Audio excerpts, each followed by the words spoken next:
Hi, Bill. My name's Daniel from Texas.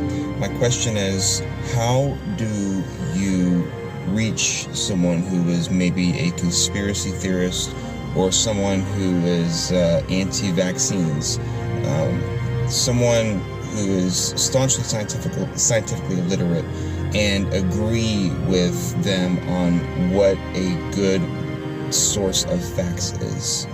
Thank you. So, Daniel, how do I recommend reasoning with a conspiracy theorist? Now, that's funny because that's from The Big Think. The link will be in the description.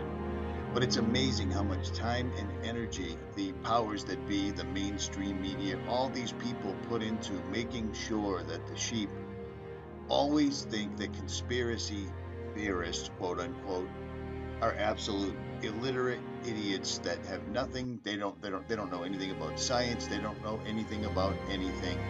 It's completely made up out of thin blue sky. Well, to start off with, Bill Nye, the quote-unquote science guy, is an actor. You're acting very suspicious. I want to know what's going on, and I want to know now.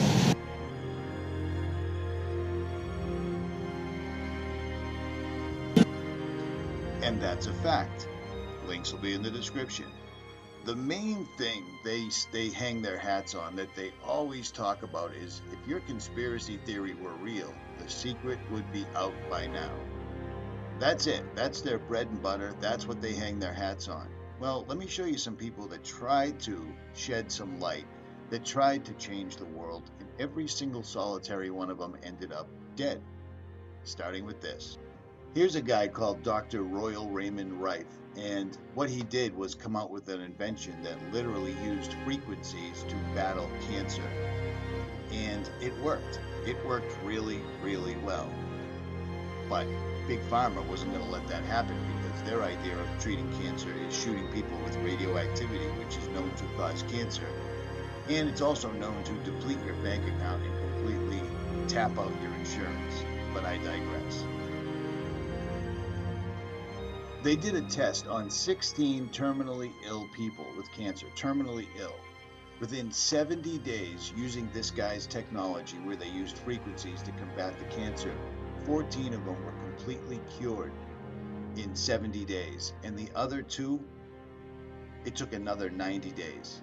All of them were completely cured using this guy's technology. But guess what happened?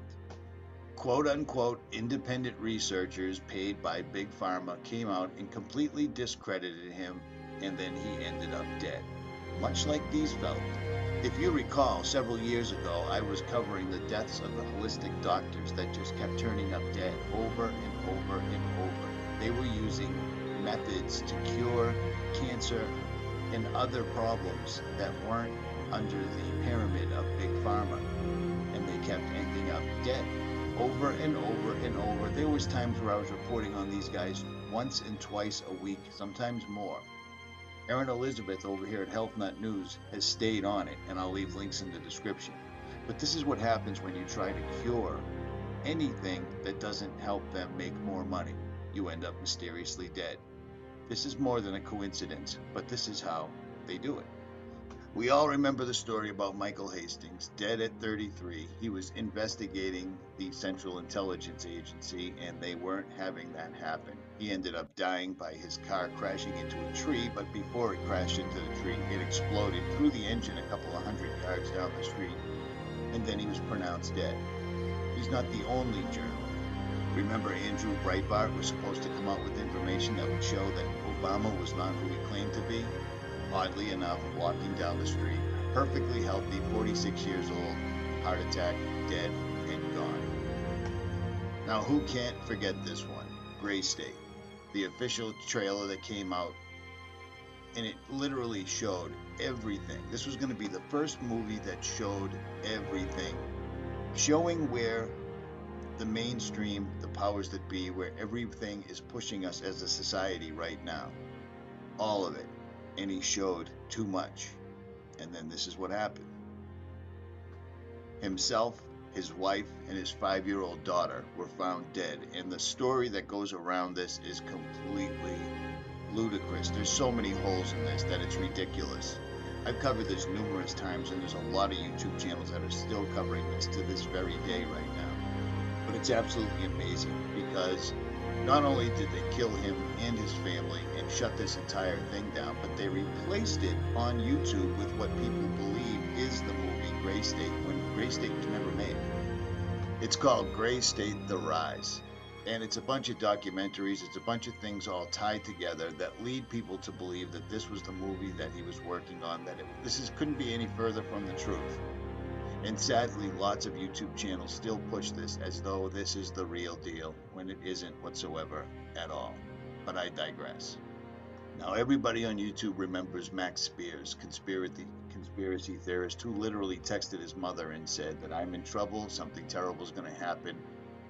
He was allegedly looking into a circle of black magicians, and then he was found dead before vomiting up a lot of black liquid, black goo, whatever you want to call it. He was covering the super soldiers, UFOs, so forth and so on, but he literally predicted his own death, and it happened. It absolutely happened. And of course, they had to disgrace him. I have no idea what this is. They had to disgrace him by calling him a drug addict, this, that, and the other thing. And they do that to everybody. That's just how it works, and people fall for it. If you get too close to the truth, they simply have other channels, so forth and so on, attack and discredit you. Sound familiar? Yeah, but I digress. Okay, so here's another one. Tom Ogle. This guy, I mean, I've covered the Myers guy, Stanley Myers, numerous times, but Tom Ogle came up with something that resulted in a 1,000% increase in mileage per gallon. This went directly against big oil. Big oil, big pharma. Well, I'm too far into this. I'm not editing that. You think it's a coincidence that all of a sudden, while I'm making this video, I get an enormously loud emergency alert on my phone, even though the alerts are turned off? But again, I digress.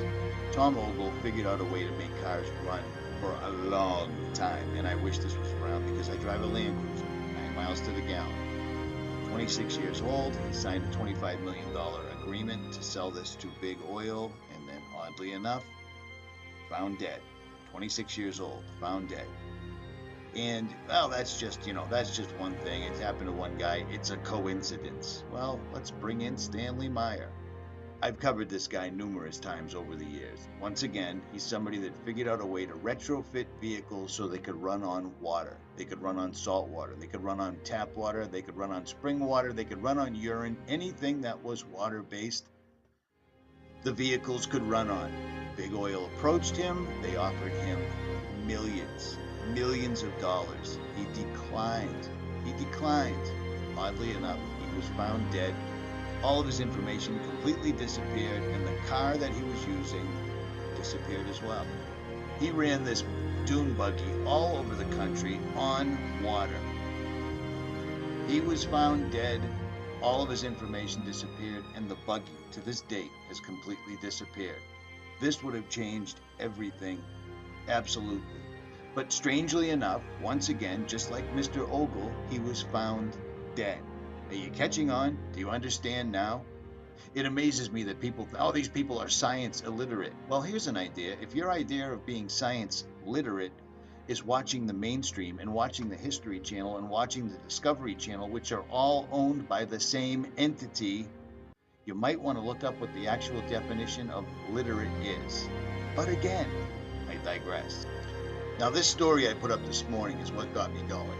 The ultimate weapon of mass destruction, owning the weather. Now, I fight with people, I argue with people, I get ridiculed by people everywhere I go, all over the place, because unlike others, I don't hide my identity. I never have since day one. My name, my phone number, everything where I live was up on YouTube, still basically is, so there's that. It amazes me how people don't see this. It's over our heads, it's out in the open, it's completely different than it used to be. And people don't see it. And not only do they not see it, but they defend it. They somehow believe that every single solitary night the sun should be behind some sort of veil or cloud or chemical composite in the atmosphere, and that planes in the sky have always, for time immemorial, left long linear clouds that stretch out for hundreds of miles. They spread out, intertwine with each other, and make a canopy in the sky. Well, some of us have grown up next to airports, and some of us have been in the military and know that airplanes are really, really efficient, leaving basically nothing behind. But hey, I'm just a conspiracy theorist. What do I know? Don't believe your eyes. Believe the newspaper. Now again, if this was real, people would talk. People would know. It would be on 60 Minutes. It would be on the front page of the newspapers, correct?